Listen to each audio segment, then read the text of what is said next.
there is always confusion in verb ing rule. Most of students ને confusion હોય છે કે જ્યારે verb ની પાછળ ing મૂકવામાં આવે ત્યારે છેલ્લો અક્ષર ડબલ ક્યારે થાય અથવા કેમ ના થાય અથવા થાય.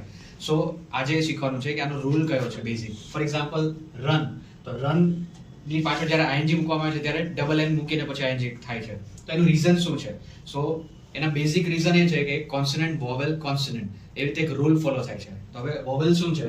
વોવેલ્સ મીન્સ સ્વર, એ ઈ આઈ ઓ યુ, એ આપણે સ્કૂલમાં બધા શીખી ગયા છે. એના સિવાયના જે પણ એબીસીડી લેટર્સ છે એ બધાને કોન્સનન્ટ કહેવાય છે, એટલે કે વ્યંજન.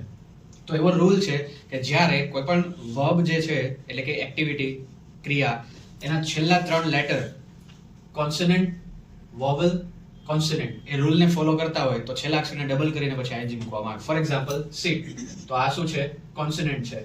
આઈ છે સ્વરનો એટલે કે વોવેલનો એક વર્ડ છે, લેટર છે. દેન અગેન કોન્સનન્ટ, તો આમાં S I T I N G. Clear? So in the same way consonant, vowel, consonant, તો ગેટમાં ગેટિંગ ડબલ ટી થઈ જાય. દેન સ્વિમ, તો આમાં જો છેલ્લા 3 લેટર જ જોવાના છે, આગળ જે પણ હોય.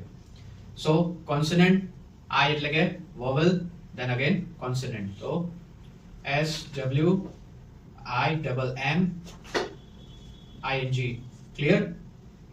દેન પ્રિફર, જો F છે કોન્સનન્ટ છે, E વોવેલ છે અને R પાછો અગેન કોન્સનન્ટ. તો સેમ રૂલ ફોલો થાય છે બધામાં.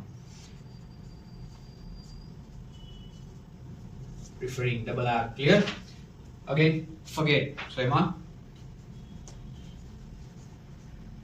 forgetting. Plan, so double N I N G, planning.